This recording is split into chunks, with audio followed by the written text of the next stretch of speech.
Morning sir. Good morning, good morning. বসে যাও। তোমরা সবাই পড়া রেডি করো বাচ্চারা। এই বক্সে কেউ হাত দিও না। আমি লাঠি আনতে ভুলে গেছি, লাঠিটা নিয়ে আসি। সাবধানে থেকো। মনে হয় এই বক্সে কোনো গোপনীয় কিছু আছে, তাই তো স্যার ধরতে নিষেধ করলো। চলো আমরা এই বক্সটা খুলে দেখি। হ্যাঁ চল চল।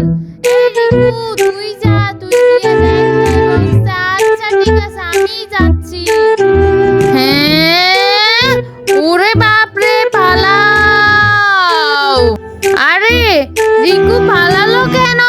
ও একটা বিতুরাম, ওকে কেন ফাটালাম? ভাইয়া তুমি যাও, তুমি তো অনেক সাহসী। আচ্ছা ঠিক আছে, দেখতে হবে এখানে কি। ওরে বাবারে, পালাও।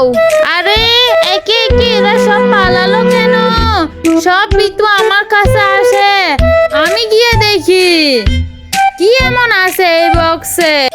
বন্ধুরা, তুমি যদি সত্যি এই লেখাকে ভালোবেসে থাকো তাহলে চ্যানেলটি সাবস্ক্রাইব করে কমেন্টে লিখতে হবে